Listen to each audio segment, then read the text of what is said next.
बच्चों देखिए question number 48।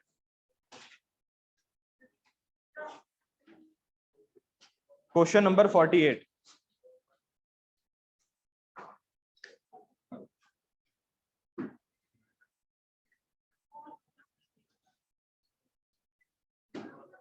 Question number 48 देख रहे हो? चलो ठीक है, बताता हूं क्या है। क्वेश्चन नंबर 48 में बोला जा रहा है कि P Q is a cord of length कितना 8 centimetre of a circle of radius कितनी है 5 centimetre. The tangent at P and Q intersect at point T, find the length of TP. तो देखो यार, अगर हमें इसकी फिगर नहीं भी दे रखी थी ना तभी हम इसकी फिगर बना लेते। देखो कुछ ऐसा है, कुछ ऐसा है। ये रहा तुम्हारा एक सर्कल, क्या सबको दिखाई दे रहा है? ठीक है बच्चों, ये रहा तुम्हारा एक सर्कल। क्या क्या बोला जा रहा है पता है? कहते कि देखिए सर हमारे पास पहले तो एक सर्कल है। दूसरी बात पता है क्या बोल रहा जा रहा है आपको? कह रहे कि पहले तो हमारे पास एक सर्कल दिया हुआ है, इस सर्कल की कुछ समथिंग रेडियस है, कितनी दे रखी है 5 सेंटीमीटर है शायद, है ना? 5 सेंटीमीटर इसकी रेडियस दे रखी है, हमने बना दी। कह रहे यार इस सर्कल के अंदर ना एक कॉर्ड को भी बनाया गया है। किसको बनाया गया है? कॉर्ड को। उस कॉर्ड का नाम पता है क्या है? उस कॉर्ड का नाम है पी क्यू। तो ये पॉइंट हो गया तुम्हारा P और ये पॉइंट हो गया तुम्हारा Q। ये क्या हो गया तुम्हारा? ये हो गया तुम्हारा कॉर्ड PQ। बच्चों अगर मैं पॉइंट P को as a point of contact मानूं तो अगर यहां से अगर मैं टेंजेंट ड्रॉ करूं तो यार ये कुछ ऐसा बनेगा, ऐसा बनेगा, है कि नहीं? अगर मैं P को as a point of contact मान करके एक टेंजेंट बनाऊं तो कुछ इस तरीके का एक बनेगा टेंजेंट। अरे हाँ ना बोलो, ठीक है। और अगर Q को मान करके एक टेंजेंट बनाए तो कुछ ऐसा ही बनेगा, है कि नहीं? तो ये रहे एक पॉइंट P से और एक पॉइंट Q से, दोनों से निकले तुम्हारे टेंजेंट। एक बच्चा ये बोले कि भैया आपने पॉइंट P और Q से ये टेंजेंट क्यों नहीं बनाया? अरे भाई टेंजेंट पैरेलल पता है कब होता है? टेंजेंट पैरेलल पता है कब होता है तुमको? टेंजेंट पैरेलल सिर्फ एक ही कंडीशन में होता है, जब वो कहां से पास हो रहा होता है? डायमीटर के अपोजिट एंड से। आया समझ में कि नहीं आया? जब वो डायमीटर के दोनों एंड से पास हो रहा होता है ना टेंजेंट, तभी आपस में पैरेलल होते हैं। क्लियर है कि नहीं है? लेकिन अगर आप डायमीटर के अलावा अगर आप एक कॉर्ड बना देते हो तो यार उस कॉर्ड से जो टेंजेंट बनेगा ना वो हमेशा एक ना एक पॉइंट पर आकर के क्या कर लेगा? एक दूसरे को इंटरसेक्ट करेगा। बताओ समझ में आया कि नहीं आया? तो डायमीटर के एंड में बनने वाले टेंजेंट हमेशा पैरेलल होते हैं और कॉर्ड के एंड में बनने वाले टेंजेंट जो होते हैं ना वो हमेशा कहीं ना कहीं आकर के मिल जाते हैं। तो ये जो कॉर्ड के एंड में जो दो थे पॉइंट P और Q, ये कहां पर आकर के मिल गए तुम्हारे? इस पॉइंट पे। इस पॉइंट को उन्होंने प्यार से पता है क्या नाम दिया है? T नाम दिया है। क्या सबको यहां तक समझ में आ गया? चलिए अच्छा, ये है तुम्हारे सर्कल का सेंटर, ठीक है ना? ये है तुम्हारे सर्कल का सेंटर और ये है तुम्हारा कॉर्ड PQ। तो तुमको गिवन देखो क्या क्या दिया हुआ है। गिवन तुमको दिया हुआ है PQ कॉर्ड की लेंथ जो कि 8 सेंटीमीटर की है और इस सर्कल का रेडियस जो कि कितना दे रखा है तुमको बच्चों? 5 सेंटीमीटर। अब तुमसे डिमांड पता है किसकी करी जा रही है? तुमसे डिमांड करी जा रही है इसकी, to find the length of TP. TP क्या है बच्चों यहाँ पर? टीपी यहाँ पर सर्कल के ऊपर बनाया जाने वाला एक बहुत ही छोटा सा टेंजेंट। क्या आपको समझ में आया कि नहीं आया? आपको यहाँ पर किसकी लेंथ निकालनी है? टीपी की लेंथ निकालनी है। क्या सबको यहाँ तक क्लियर है कि नहीं है? देखो इसको करने के ना दो तरीके हैं, ठीक है ना? दोनों तरीके अगर आप एनसीईआरटी बुक उठाते हो तो आपको दोनों तरीके वहां पर मिल जाएंगे। सिंपल वे भी है और एक थोड़ा सा कॉम्प्लिकेटेड नहीं, थोड़ा सा बड़ा तरीका भी है। दोनों सेम है, सेम टू सेम है, मतलब दोनों में इक्वल मेहनत लगने वाली। बस ये क्या, दोनों थोड़ा अलग कंसेप्ट से काम करता है। एक काम करता है सिर्फ और सिर्फ पाइथागोरस थ्योरम पे और एक काम करता है दो चीजों के कंसेप्ट के ऊपर, एक पाइथागोरस और एक सिमिलर ट्रायंगल। यहाँ तक क्लियर है कि नहीं है? हम लोग दूसरे तरीके से करेंगे क्योंकि यार वो थोड़ा ज्यादा सिंपल है। यहाँ तक क्लियर है कि नहीं है? देखिए, तो हमको जानना है कि यार ये टीपी की लेंथ क्या होगी और हमको क्या क्या दिया हुआ है? हमको पी से लेकर के क्यू तक की लेंथ दी हुई है। अच्छा ये हो गया इसका सेंटर। सेंटर से लेकर के अगर मैं ओ को जोड़ दूं तो ये क्या बन जाती है बच्चों? रेडियस।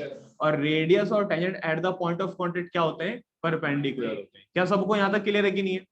अब टीपी की लेंथ निकालनी है। टीपी की लेंथ कैसे निकालोगे? तो देखो सही तरीका ये वाला है कि सबसे पहले आपको बच्चों ये पॉइंट दिखाई दे रहा है टी, एक्सटर्नल पॉइंट टी, और ये कौन सा पॉइंट है तुम्हारा? सर्कल का सेंटर ओ। क्या मैं दोनों को जोड़ सकता हूँ? ये लो जोड़ दिया। एक्सटर्नल पॉइंट टी और इसके सेंटर ओ को हमने क्या कर दिया? जोड़ दिया। सेम टू सेम मैंने ओ और क्यू के साथ करा। इसको भी हमने आपस में जोड़ दिया। बच्चों क्या यहाँ तक क्लियर है तुम लोगों को? ठीक है, तो एक्सटर्नल पॉइंट से सेंटर को जोड़ा और फिर बाकी हमने ये दोनों को दोनों रेडियस बना दिए। क्लियर है कि नहीं है? अब मैं तुमसे एक सवाल पूछूंगा बच्चों, अच्छे से जवाब दीजिएगा इसका। सबसे पहला सवाल कि बच्चों क्या आपको यहाँ पर एक क्वाड्रिलेटरल दिखाई दे रहा है जिसका नाम है PTQO? सबको दिखाई दे रहा है PTQO? आराम से देखिए, कोई दिक्कत नहीं है, जल्दी नहीं। PTQO सबको दिखाई दे गया? बच्चों ये PTQO ना एक क्वाड्रिलेटरल, लेकिन यार क्वाड्रिलेटरल भी कई टाइप के होते हैं कि नहीं होते, है कि नहीं? हेलो, ठीक है ना? क्वाड्रिलेटरल भी कई टाइप के होते हैं। क्वाड्रिलेटरल कितने टाइप के होते हैं? देखो, पैरेललोग्राम होता है, रोम्बस होता है, रेक्टेंगल होता है, स्क्वायर होता है, काइट होती है कि नहीं है? ट्रेपीजियम होता है। ये कौन से फिगर में आती है? ये काइट है। लेकिन यार काइट होने के लिए अब क्या करना पड़ता होता है? क्या क्या? एकदम सही। जब भी कोई पूछे कि यार काइट कैसे बनते हैं तो यूं कर देना उसके लिए, ठीक है ना? काइट का मतलब क्या होता है? एडजेसेंट साइड का बराबर आना। काइट समझ में आया कि नहीं आया? नहीं समझे बात को? काइट मतलब क्या होता है? एडजेसेंट साइड का इक्वल आना। एडजेसेंट साइड किसे कहते हैं बच्चों? एडजेसेंट मतलब होता है पड़ोसी। एडजेसेंट मतलब क्या होता है? पड़ोसी। जैसे इस दीवार का पड़ोसी ये है, उसी मतलब, तो यहाँ पर एडजेसेंट का मतलब क्या हो गया? एडजेसेंट का मतलब हो गया ये। ओपी का पड़ोसी कौन है? OQ। और टीबी का पड़ोसी कौन है? TQ। तो ये दोनों पड़ोसी, इन दोनों पड़ोसी का पेयर, और ये दोनों पड़ोसी और इन दोनों पड़ोसी का पेयर, ये पेयर और ये पेयर आपस में क्या होते हैं बच्चों? इक्वल होते हैं। ये वाला इसके इक्वल होगा और ये वाला इसके इक्वल होगा। और जब ऐसा होगा इस क्वाड्रिलेटरल को हम लोग क्या नाम दे देंगे? As a kite. यहाँ तो सबको क्लियर है कि नहीं है? अब काइट की ये तो हो गया उसके फीचर की, उसके सिर्फ एडजेसेंट पेयर ऑफ साइड आपस में क्या होते हैं? बराबर होते हैं। यहाँ पर ये सवाल मत उठाना कि भैया हमने ये वाला और ये वाला क्यों नहीं लिया, क्योंकि ये भी तो एडजेसेंट है। यार अगर आप ये दोनों एडजेसेंट पेयर को ले लोगे तो आपको इन दोनों को एडजेसेंट पेयर अगला मानना पड़ेगा। क्या ये दोनों आपस में इक्वल हो पाएंगे? नहीं हो पाएंगे। तो हमको ऐसे एडजेसेंट पेयर उठाने हैं जो कि आपस में बराबर हो। समझ में आया कि नहीं आया? तो ये एडजेसेंट पेयर बराबर है और एक ये एडजेसेंट पेयर बराबर। तो इसी वजह से ये फिगर क्या बन गई? क्वाड्रिलेटरल से एक काइट बन गई। क्या सबको यहां तक समझ में आ गया? सबको क्लियर यहां तक का? काइट की एक प्रॉपर्टी होती है कि उसके जो डायगोनल होते हैं वो एक दूसरे को क्या करते हैं? क्या करते हैं? एकदम बाइसेक्ट करते हैं, इंटरसेक्ट करते हैं? इंटरसेक्ट करते हैं ना। परपेंडिकुलर तो बनाता है लेकिन बाइसेक्ट नहीं करता। क्या करता है? Intersect. Diagonals of a kite intersect each other. समझ में आया कि नहीं आया? काइट के डायगोनल एक दूसरे को क्या करते हैं? परपेंडिकुलरली इंटरसेक्ट करते हैं। तो बच्चों यहां पर ये बताइए, काइट तो हमको दिखाई दे गया, काइट का नाम क्या है? PTQO। ये काइट तो बन गया। अब इसके डायगोनल कौन से होंगे? डायगोनल का नाम क्या होगा? डायगोनल का नाम होगा OT और PQ। OT और PQ यहाँ पर हैं इसके दो डायगोनल, और ये दोनों डायगोनल एक दूसरे को इंटरसेक्ट भी करेंगे और ये आपस में क्या होंगे? परपेंडिकुलर भी होंगे। तो परपेंडिकुलर कुछ ऐसा होगा कि यार ये बन रहा है यहाँ पर 90 डिग्री। क्या सबको यहाँ तक समझ में आ गया? क्या सबको यहाँ तक समझ में आ गया? सबको क्लियर है यहाँ तक का? चलो ठीक है। तो ये हो गया इसके ऊपर एक परपेंडिकुलर। क्या आपने 9th क्लास में कॉर्ड से रिलेटेड ये वाली थ्योरम सुनी है कि सेंटर से परपेंडिकुलर डालने पर कॉर्ड बराबर बराबर बढ़ जाता है? सुना है तुम लोगों ने? होता है ना? तो ये बताइए क्या ये क्या है? सिर्फ अगर PQ की बात करूं तो क्या चीज है ये बताना। ठीक है, ध्यान से देख करके एकदम सबका आवाज आना चाहिए, ठीक है ना? तो ये PQ क्या है बच्चों तुम्हारा? कॉर्ड। और ये क्या है? परपेंडिकुलर। तो PQ है कॉर्ड, इसको भी चलो नाम दे देते हैं। OM क्या हो गया तुम्हारा? परपेंडिकुलर। कॉर्ड के ऊपर परपेंडिकुलर डालने से क्या होता है? कॉर्ड बाइसेक्ट हो जाता है। क्या होता है? कॉर्ड बाइसेक्ट हो जाता है। Perpendicular from the centre bisect the chord. यहाँ पे क्लियर है कि नहीं है? तो यहाँ पर हमने दो तरह की स्टेटमेंट का इस्तेमाल करा है। सबसे पहली स्टेटमेंट हमने तीन तरह के स्टेटमेंट का इस्तेमाल करा। सबसे पहले हमने इसको काइट बनाया। काइट कैसे बनाया? एडजेसेंट पेयर बराबर करके, कि भैया एडजेसेंट पेयर बराबर है इसलिए क्या है? काइट है। और क्योंकि ये काइट है इसलिए इसके डायगोनल एक दूसरे को 90 डिग्री पर इंटरसेक्ट करेंगे। बाइसेक्ट नहीं, क्या करेंगे? इंटरसेक्ट करेंगे। और अगर ये 90 डिग्री पर इंटरसेक्ट करेंगे तो यार ये हो गया कॉर्ड और ये हो गया सेंटर से परपेंडिकुलर। तो सेंटर से परपेंडिकुलर जब आप कॉर्ड के ऊपर बनाते हो तो कॉर्ड क्या हो जाता है? अपने आप को बाइसेक्ट कर लेता है। तो भले ही अगर कॉर्ड की लेंथ अगर 8 सेंटीमीटर की हो, सेंटर से डालो परपेंडिकुलर क्या करेगा? कॉर्ड को बाइसेक्ट करेगा। कितने कितने लेंथ में बढ़ जाएंगे ये? तो 4 सेंटीमीटर और 4 सेंटीमीटर की लेंथ में ये क्या हो जाएगा? डिवाइड हो जाएगा। क्या आपको यहां तक समझ में आ गया? बताओ बच्चों। तो ये 4-4 सेंटीमीटर में डिवाइड हो जाएंगे, ये 4 सेंटीमीटर और ये 4 सेंटीमीटर। क्या सबको यहां तक समझ में आ गया? कोई डाउट तो नहीं किसी को यहां तक का? चलो ठीक है। तो ये हो गया तुम्हारा यहाँ तक की कहानी। सबको यहाँ तक समझ में आ गया? ये क्वेश्चन का 50% हिस्सा था। क्या आपको यहाँ तक क्लियर है? इसके बाद का हिस्से में हमको दो टॉपिक का इस्तेमाल करना पड़ेगा। एक है तुम्हारा सिमिलर ट्रायंगल का कंसेप्ट और एक है पाइथागोरस थ्योरम। क्या तुम सबको सिमिलर ट्रायंगल पता है क्या होता है? दो ट्रायंगल को आपस में सिमिलर करने के लिए कंडीशन होती थी, बताना क्या करना होता था उसमें? बस एक काम करो, दो ट्रायंगल को आपस में सिमिलर करने के लिए पता है क्या करो? वैसे तो बहुत तरीके होते थे, लेकिन जो सबसे फेमस है पता है क्या है? कि ट्रायंगल के कोई से भी दो एंगल बराबर करो। कोई से भी अगर आपने ट्रायंगल को दो एंगल बराबर कर दिया ना, वो ट्रायंगल आपस में क्या बन जाएंगे? सिमिलर बन जाएंगे। समझ में आया कि नहीं आया? अच्छा, एक छोटी सी नॉलेज टेस्ट करते हैं तुम्हारी। बच्चों ये कितनी लेंथ की है? 4 सेंटीमीटर की। ये कितने लेंथ की है? 5 सेंटीमीटर की। ये कितना होगा? ये कितने लेंथ का होगा? 3 सेंटीमीटर का होगा। 3 सेंटीमीटर कैसे करके? एकदम सही, पाइथागोरस ट्रिपलेट नहीं, पाइथागोरियन ट्रिपलेट। क्या बुलाते हैं इसको? Pythagorean triplet. ऐसे तीन नंबर जो कि पाइथागोरस थ्योरम को सेटिस्फाई करते हैं, क्या बुलाते हैं उसको? Pythagorean triplet. एक 4 है, एक 5 तो पक्का अगला क्या रहा होगा? 3 रहा होगा। लेकिन शर्त क्या? वो ट्रायंगल एक राइट एंगल ट्रायंगल होना चाहिए। क्या सबको यहां तक समझ में आ गया? पक्का क्लियर है? चलो ठीक है। तो ये चीज है। तो यार एक काम करते हैं, फिलहाल के लिए जहां तक हमने 3 सेंटीमीटर निकाला है ना, यहां तक पूरे क्वेश्चन को सॉल्व करते हैं। उसके बाद मैं तुमको सिमिलैरिटी का एक कंसेप्ट समझाऊंगा। तो सबसे पहले हमने इसको काइट प्रूफ किया था, तो हम लिख देते हैं यहाँ पर इन क्वाड्रिलेटरल। सबको आता है ना क्वाड्रिलेटरल को काइट कैसे बनाते हैं? नहीं आता तो बोर्ड पे देख लो। सबसे पहले क्वाड्रिलेटरल का नाम होगा P T Q O. In quadrilateral P T Q और O. In quadrilateral P T Q O क्या बोलेंगे कि यार ओपी जो है वो किसके बराबर है? ओ क्यू के बराबर है। अच्छा क्यों बराबर है? ओपी जो है वो ओ क्यू के बराबर क्यों है? क्योंकि ये क्या है? रेडियस है। अच्छा अब ये भी बता दो फिर कि पीटी जो है वो तुम्हारे टी क्यू के बराबर क्यों होगा? एकदम सही। थोड़ा पूरा रीजन दिया करो यार। Tangents from external point are equal. External point से बनने वाले टेंजेंट आपस में हमेशा क्या होते हैं? बराबर होते हैं। तो ये दोनों इस वजह से बराबर हो गए क्योंकि यार इसके एडजेसेंट साइड बराबर है। Since adjacent sides are equal, sorry adjacent side नहीं यार, pair of adjacent side. Pair of adjacent sides are equal, therefore PTQO is a kite.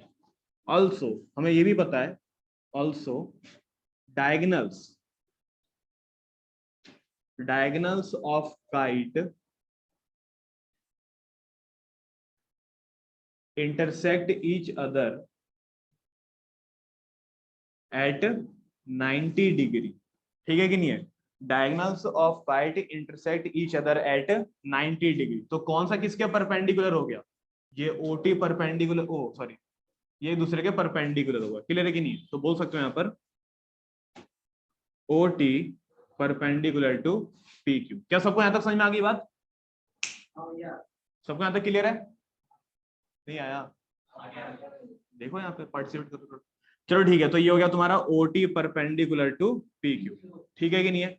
अच्छा मैंने क्या बोला था, एक और बात बोली थी कि यार सेंटर से डाला हुआ परपेंडिकुलर कॉर्ड को क्या करता है? बाइसेक्ट कर देता है। ठीक है ना? तो हम लोग यहाँ पे ये भी लिखेंगे कि यार यहाँ पे जो हमारा OM है, ये सेंटर से डाला हुआ क्या है? परपेंडिकुलर। तो सेंटर से डाला हुआ परपेंडिकुलर कॉर्ड को बाइसेक्ट करता है। तो OM बाइसेक्ट्स PQ। क्यों भाई ऐसा क्यों? OM PQ को बाइसेक्ट क्यों करता है? क्योंकि यहां पर हम लिखेंगे ये रीजन क्या, कि परपेंडिकुलर फ्रॉम सेंटर क्या करता है? बाइसेक्ट करता है। किसको बाइसेक्ट करता है? कॉर्ड को। Perpendicular from centre bisect the chord. Centre से डाला हुआ परपेंडिकुलर कॉर्ड को बाइसेक्ट करता है। बच्चों यहां तक की कहानी सबको समझ में आ गई? ठीक है। अच्छा ये 3 सेंटीमीटर याद है कैसे आया था? पाइथागोरस थ्योरम लगा करके। लेकिन पाइथागोरस थ्योरम कौन से ट्रायंगल में लगाओगे? ट्रायंगल का नाम होगा PMO, prime minister office. Full form होती है PMO। इन ट्रायंगल PMO क्या होता है भाई? पाइथागोरस थ्योरम सबसे बड़ी साइड का स्क्वायर है कि नहीं है? यानी कि PO का स्क्वायर। तो PO का स्क्वायर किसके बराबर होगा? PM का स्क्वायर प्लस में OM का स्क्वायर। क्यों लिखा भाई मैंने ये? Bye Pythagoras theorem. क्या सबको यहां तक समझ में आ गया? चलो ठीक है, तो ये हो गया by Pythagoras theorem. P O की वैल्यू आपको कितनी दे रखी है? 5, तो ये हो गया 5 का स्क्वायर। पी एम कितना दे रखा है तुमको? 4, तो 4 का स्क्वायर। और ये है तुम्हारे पास ओ एम का स्क्वायर। थोड़ा सा इसको सॉल्व करोगे ना, तो ये 5 का स्क्वायर कितना हो जाएगा? 25। 4 का स्क्वायर कितना हो जाएगा? 16। 25 है यहाँ पर, और 16 अगर मैं यहाँ पर ले आता हूँ तो 16 माइनस 25 कितना आएगा? 9। तो यानी कि यहाँ पर आएगा तुम्हारा 9 बराबर में ओ एम का स्क्वायर, और स्क्वायर हटा करके अगर आप रूट लगा दो तो आपका ओ एम कितना आ जाएगा? 3 सेंटीमीटर आ जाएगा। क्या सबको यहाँ तक समझ में आ गया? तो आपका ओ एम आ गया 3 सेंटीमीटर का। क्लियर है यहाँ तक बच्चों? अब आपको बताया जाएगा दो ट्रायंगल को दो ट्रायंगल को सिमिलर करने का तरीका। तो एक ट्रायंगल तुमको देखना है, ये पी एम ओ, सबको दिखाई दे रहा है? तो पी एम ओ, और दूसरे ट्रायंगल का नाम पता है क्या है? दूसरे ट्रायंगल का नाम है P T O. Triangle P T O. बच्चों मेरे को इन दोनों ट्रायंगल को ना सिमिलर करना है। सिमिलर कैसे करते हैं? सिमिलर कोई से भी दो एंगल को बराबर करके, जहां आपको दो एंगल बराबर मिल जाए यहां पर बता दीजिए, अपने आप दोनों ट्रायंगल को क्या माना जाएगा? सिमिलर माना जाएगा। दूसरी इंपॉर्टेंट बात, जब भी दो ट्रायंगल आपस में सिमिलर हो जाता है उसके बाद बताना क्या होता है? जब भी दो ट्रायंगल आपस में सिमिलर हो जाते हैं उसके बाद क्या होता है? एकदम सही। जब भी दो ट्रायंगल आपस में सिमिलर हो जाते हैं, किसी रीजन से सिमिलर हो जाते हैं, सारे के सारे साइड बराबर नहीं होते, सारे के सारे साइड का रेशियो बराबर होता है। सारे साइड का रेशियो बराबर होता है और सारे के सारे एंगल बराबर होते हैं। समझ में आए कि नहीं आए? तो हो सके अगर फ्यूचर में अगर तुमको कोई इस तरह का कंसेप्ट दिखाई दे जाए कि what if two triangles are similar, then what happens? Then all the corresponding angles are equal and all the corresponding sides are proportional. सारे कोरोस्पोंडिंग एंगल बराबर हो जाते हैं और सारे कोरोस्पोंडिंग साइड का रेशियो भी बराबर आ जाता है। तो हमको यहाँ पर यही करना है, सारे के सारे कोरोस्पोंडिंग साइड का रेशियो बराबर करना है, ठीक है ना? क्योंकि हमको ये साइड निकालनी है, उसी तरीके से निकल पाएगी। अब ये है कि यार यहाँ पर आप दो एंगल बराबर करोगे तो कैसे करोगे, वो भी इन दोनों ट्रायंगल में। बड़े ध्यान से समझिएगा। Triangle P M O 90 degree यहाँ पर बनाता है कि नहीं बनाता है? अब ये बताइए कि ये तो 90 डिग्री बनाता है एम पे, ये कहाँ 90 बनाता है? ये पी पे 90 बनाता है, लेकिन पी पे 90 हमको दिख तो रहा ही नहीं है, क्यों बनाएगा 90 वहां पे? एकदम सही बच्चों, ये है इसका रेडियस और ये है इसका टेंजेंट। और बच्चे बच्चे को बताए यहाँ पर कि टेंजेंट और रेडियस आपस में परपेंडिकुलर होते हैं। कहां पर? पॉइंट ऑफ कांटेक्ट पर। तो P है पॉइंट ऑफ कांटेक्ट, ये है तुम्हारा टेंजेंट, और ये क्या हो गया? रेडियस। तो टेंजेंट और रेडियस आपस में क्या हो गए? परपेंडिकुलर। देयरफॉर यहाँ पर एंगल कितने डिग्री का बनेगा? 90 डिग्री का।